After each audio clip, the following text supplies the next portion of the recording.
ತಾಲೂಕು ಕಚೇರಿ ಆವರಣದಲ್ಲಿ ಜಗಜ್ಯೋತಿ ಬಸವಣ್ಣ ಜಯಂತಿ ಭಾವಚಿತ್ರಕ್ಕೆ ಪುಷ್ಪಾರ್ಚನೆ. ಸರ್ವರು ತತ್ವ ಸಿದ್ಧಾಂತಗಳನ್ನು ಅನುಸರಿಸಿದಾಗ ಮಾತ್ರ ಬದಲಾವಣೆ ಸಾಧ್ಯ. ಶಾಸಕ ಡಿ ರವಿಶಂಕರ್ ವಿನಂತಿ. ಹೌದು, ಸಾಲಿಗ್ರಾಮ ತಾಲೂಕು ಆಡಳಿತದ ವತಿಯಿಂದ ಅರ್ಥಪೂರ್ಣವಾಗಿ ಬಹಳ ಸರಳತೆಯಿಂದ ಇಂದು ವಚನಗಳ ಮೂಲಕ ಜಾತಿ ವ್ಯವಸ್ಥೆ, ಮಹಿಳೆಯರ ಶೋಷಣೆ, ಆಡಂಬರ ಆಚರಣೆ, ಮೂಢನಂಬಿಕೆ ವಿರುದ್ಧ ಅರಿವು ಮೂಡಿಸಿದ ಮಹಾಮಾನವತಾವಾದಿ, ನಾಡಿನ ಸಾಂಸ್ಕೃತಿಕ ರಾಯಭಾರಿ, ವಿಶ್ವಗುರು ಬಸವಣ್ಣನವರ 892ನೇ ಜಯಂತಿ ಆಚರಿಸಲಾಯಿತು. ಶಾಸಕ ಡಿ ರವಿಶಂಕರ್ ಮಾತನಾಡಿ, 12ನೇ ಶತಮಾನದಲ್ಲಿ ಬಿಜ್ಜಳ ರಾಜನ ಆಸ್ಥಾನದಲ್ಲಿ ಪ್ರಧಾನಮಂತ್ರಿಯಾಗಿದ್ದ ಜಗಜ್ಯೋತಿ ಬಸವೇಶ್ವರರು ಸಮಾನತೆ, ಸಹೋದರತೆ ಮತ್ತು ಶಾಂತಿಯನ್ನು ಆಧ್ಯಾತ್ಮಿಕ ಪ್ರಜಾಪ್ರಭುತ್ವ ಮೂಲಕ ಅನುಷ್ಠಾನಗೊಳಿಸಲು ಮುಂದಾದರು. ಬ್ರಾಹ್ಮಣ್ಯ ವೈದಿಕ ಪರಂಪರೆಗೆ ಸೇರಿದ ಅನಿಷ್ಟಗಳ ವಿರುದ್ಧ ಹೋರಾಡಿ ಶೋಷಿತ ವ್ಯಕ್ತಿಗಳ ಸುಧಾರಣೆಗೆ ನಿಂತ ಮಹಾಮಾನವತಾವಾದಿ ಬಸವಣ್ಣನವರು ಭಾರತ ಸಂವಿಧಾನದ ಬಸವಣ್ಣನವರ ಆಶಯಗಳಿಗೆ ಪೂರಕವಾಗಿದೆ. ಆದ್ದರಿಂದ ಬಸವಣ್ಣನನ್ನು ಸರ್ಕಾರ ಕರ್ನಾಟಕ ಸಾಂಸ್ಕೃತಿಕ ನಾಯಕ ಎಂದು ಘೋಷಿಸಿದೆ. ಈ ಮೇರು ವ್ಯಕ್ತಿಯ ತತ್ವಗಳು, ಆದರ್ಶಗಳನ್ನು ಪ್ರತಿಯೊಬ್ಬರೂ ಅಳವಡಿಸಿಕೊಳ್ಳಬೇಕು ಎಂದರು. Tahsildar Naragund, EO Ravikumar, circle inspector Krishnaraju, BEO Krishnappa, Sharana Sahitya ಪರಿಷತ್ ಅಧ್ಯಕ್ಷ ಸಿಪಿ ರಮೇಶ್, ಬ್ಲಾಕ್ ಕಾಂಗ್ರೆಸ್ ಅಧ್ಯಕ್ಷ ಉದಯ್ ಕುಮಾರ್, ನಗರಾಧ್ಯಕ್ಷ ಪ್ರಭಾಕರ್, ಗ್ರಾಮ ಪಂಚಾಯತಿ ಸದಸ್ಯ ಹೇಮಂತ್, ಗಾಯನಹಳ್ಳಿ ಕುಮಾರಸ್ವಾಮಿ, ರಾಜೀವ್ ಗಾಂಧಿ ಪಂಚಾಯತ್ ರಾಜ್ ತಾಲೂಕು ಅಧ್ಯಕ್ಷ ವಾಸಿಂ ಪಾಷಾ, ತಾಲೂಕ್ ಪಂಚಾಯತಿ ಮಾಜಿ ಅಧ್ಯಕ್ಷ ಸಣ್ಣಪ್ಪ, ಕಾಂಗ್ರೆಸ್ ಮುಖಂಡರಾದ ಬಲರಾಮ್, ವೆಂಕಟೇಶ್, ಮನಗನಹಳ್ಳಿ ದೇವರಾಜ್, ಗುಣಪಾಲ್ ಜೈನ್ ಸೇರಿದಂತೆ ಹಲವರು ಹಾಜರಿದ್ದರು. ಸಾಂಸ್ಕೃತಿಕ ನಾಯಕ ಅಂತ ಮಾಡಿದ್ದು ಕಾಂಗ್ರೆಸ್ ಸರ್ಕಾರದ ಈ ರಾಜ್ಯದ ಜನಪ್ರಿಯ ಮುಖ್ಯಮಂತ್ರಿಗಳಾದಂಥ ಸಿದ್ದರಾಮಯ್ಯ. ಸಾಮಾನ್ಯ ಜನ ಯೋಚನೆ ಮಾಡ್ತಾರೆ, ವೀರಶೈವರು ಯಾಕೆ ಕಾಂಗ್ರೆಸ್ಗೆ ಓಟ್ ಹಾಕ್ಬೇಕು ಅಂತಂದರೆ, ಹಲವಾರು ವೀರಶೈವ ಮುಖ್ಯಮಂತ್ರಿಗಳು ಬಂದಂಥ ಸಂದರ್ಭದಲ್ಲೂ ಸಹ ಅವ್ರನ್ನ ಜಾಗತಿಕ ನಾಯಕ ಅಂತ ಯಾರೂ ಸಾಂಸ್ಕೃತಿಕ ನಾಯಕ ಅಂತ ಹೇಳಿಲ್ಲ. ಇವತ್ತು ಆ ಒಂದು ಒಳ್ಳೆ ಈ ಒಂದು ಸಮಾಜಕ್ಕೆ ಸಿಗ್ತಕ್ಕಂಥ ಗೌರವವನ್ನು ಈ ರಾಜ್ಯದ ಮುಖ್ಯಮಂತ್ರಿಗಳು ಮಾಡಿದರೆ ನಾವು ಅವರನ್ನು ಯಾವತ್ತೂ ಗೌರವಿಸ್ತೀವಿ. ಈ ಒಂದು ಬಸವ ಜಯಂತಿ ಶುಭಾಶಯಗಳನ್ನು ತಮ್ಮೆಲ್ಲರಿಗೂ ತಿಳಿಸಿ, ಬಸವಣ್ಣವ್ರ ಬಗ್ಗೆ ಹೇಳ್ಬೇಕಂದ್ರೆ, ಬಸವಣ್ಣವ್ರ ಬಗ್ಗೆ ನಾನು ಹೆಮ್ಮೆಯಿಂದ ಏನು ಹೇಳ್ಬೇಕಂದ್ರೆ, ಬಸವಣ್ಣವ್ರದ್ದು ಉಳಿವಿ ಚನ್ನಬಸವೇಶ್ವರ ಒಂದೊಂದು ದಾಂಡೇಲಿ ಹತ್ರ ಉಳಿವಿ ಅಂತ ಒಂದು ಊರಿದೆ. ಕುಲ ಕುಲ ಕುಲವೆಂದು ಹೊಡೆದಾಡಬೇಡಿ ಅನ್ನೋ ಒಂದು ಇದರಲ್ಲಿ ನಮಗೇನು ಬಸವಣ್ಣವರು ಹಾಕಿಕೊಂಡಿದ್ದಾರೆ. ನಾವು ಆ ಒಂದು ಹಾದಿಯಲ್ಲಿ ಬೆಳೆಯೋಣ. ನಾವು ಆ ಒಂದು ಅವ್ರು ಹಾಕಿಕೊಟ್ಟಂತ ಹಾದಿಯಲ್ಲಿ ನಾವೆಲ್ಲರೂ ನಾವು ದಿನನಿತ್ಯ ಜೀವನದಲ್ಲಿ, ಆಮೇಲೆ ನಮ್ಮ ಕಚೇರಿ ಕೆಲಸದಲ್ಲಿ ಅಳವಡಿಸಿಕೊಂಡು ನಾವು ಅದನ್ನ ಸಾಧಿಸೋಣ ಅಂತ ಒಂದು ನಿಟ್ಟಿನಲ್ಲಿ ತಮಗೆಲ್ಲ ಹೇಳ್ತಾ, ಮುಂದಿನ ದಿನಗಳಲ್ಲಿ ನಮ್ದು ಒಂದು ದೊಡ್ಡ ಮಿನಿ ವಿಧಾನಸೌಧ ಆಗಲಿ, ಸಾಹೇಬರು ಒಂದು ನಮ್ಮ ಅದನ್ನ ಇದು ಮಾಡಿ ಕೊಟ್ಟಿದ್ದಾರೆ ನಮ್ಗೆ. ಯಾಕಂದ್ರೆ ಅದು ಗ್ರಾಂಟ್ ಆಗಿದೆ, ಸರ್ಕಾರದಿಂದ ಗ್ರಾಂಟ್ ಆಗಿದೆ. ಜಾಗವನ್ನು ಗುರುತಿಸಬೇಕು. ಜಾಗವನ್ನು ಗುರುತಿಸಿ ಒಂದು ನಾವು ವಿಶಾಲವಾದ ಒಂದು ದೊಡ್ಡ ಕಚೇರಿಯನ್ನು ಮಿನಿ ವಿಧಾನಸೌಧವನ್ನು ಕಟ್ಟೋಣ. ಸಾಹೇಬ್ ನಮ್ಗೆ ಸಪೋರ್ಟ್ ಮಾಡ್ತಾರೆ.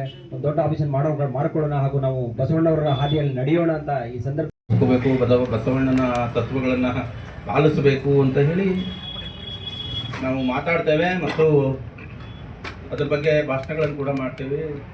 ಶಾಲಾ ಕಾಲೇಜುಗಳಲ್ಲಿ ಕೂಡ ಬೋಧನೆ ಕೂಡ ಮಾಡ್ತೇವೆ.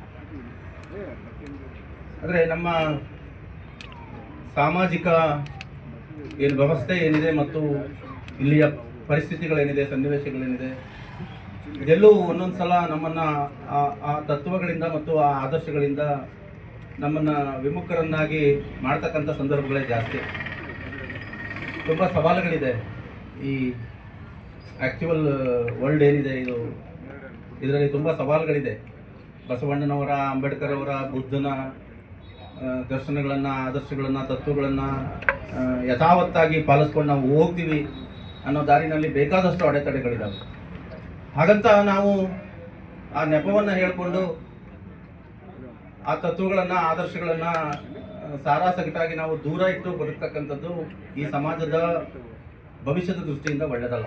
892ನೇ ಬಸವಣ್ಣನವರ ಜಯಂತಿಯನ್ನು ಆಚರಣೆಯನ್ನು ಮಾಡ್ತಾ ಇದ್ವಿ.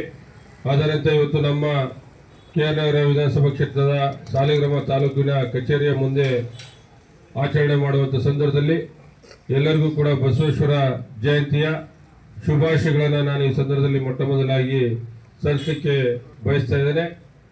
ಇವತ್ತು ಹಲವಾರು ವಿಚಾರಗಳನ್ನು ಚರ್ಚೆಯನ್ನು ಮಾಡೋದು.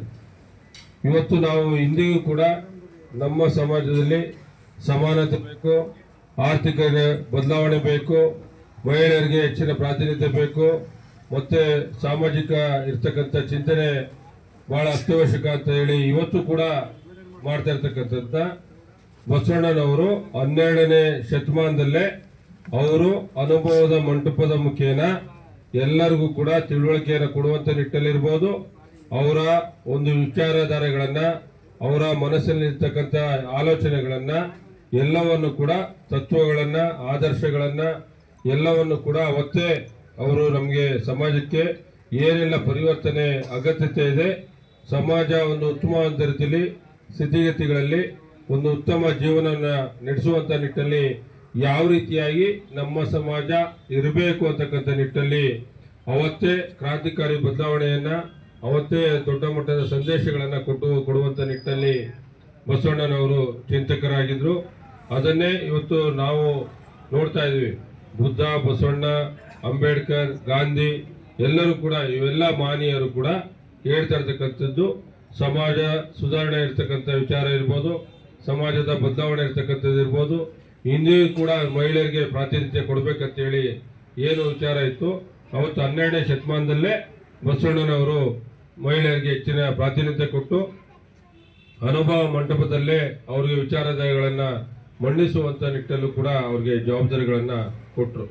ಆ ನಿಟ್ಟಲ್ಲಿ ಇವತ್ತು ಅಂಥ ಮಾನೀಯರ ಜಯಂತಿಯನ್ನ ಆಚರಣೆ ಮಾಡುವಂಥ ಸಂದರ್ಭದಲ್ಲಿ ನಾನು ನಮ್ಮ ಎಲ್ಲ ಬಂದಿರತಕ್ಕಂಥ ಎಲ್ಲರಿಗೂ ಕೂಡ ವಿನಂತಿಯನ್ನು ಮಾಡಿಕೊಳ್ಳೋದು, ಅವರು ಕೊಟ್ಟಿರ್ತಕ್ಕಂಥ ತತ್ವಗಳನ್ನ ಆದರ್ಶಗಳನ್ನ ಕಿಂಚಿತ್ತಾದರೂ ಕೂಡ ನಮ್ಮ ಜೀವನದಲ್ಲಿ ನಾವು ಅಳವಡಿಸ್ಕೊಳ್ಳುವಂಥ ನಿಟ್ಟಲ್ಲಿ ಆದರೆ ಬಹಳ ದೊಡ್ಡ ಮಟ್ಟದಲ್ಲಿ ನಮ್ಮ ಜೀವನ ಸುಧಾರಣೆ ಆಗುತ್ತೆ, ಉತ್ತಮವಾದ ರೀತಿಯಲ್ಲಿ ಆಗುತ್ತೆ. ಜೊತೆಗೆ ಸಮಾಜವನ್ನು ಕೂಡ ಒಂದು ಉತ್ತಮವಾದ ದಿಕ್ಕಿಗೆ ನಾವೆಲ್ಲ ತೆಗೆದುಕೊಂಡಂತೆ ಆಗುತ್ತೆ ಅಂತಕ್ಕಂಥ ನಿಟ್ಟಲ್ಲಿ ನಾನು ಈ ಸಂದರ್ಭದಲ್ಲಿ ಹೇಳ್ತಾ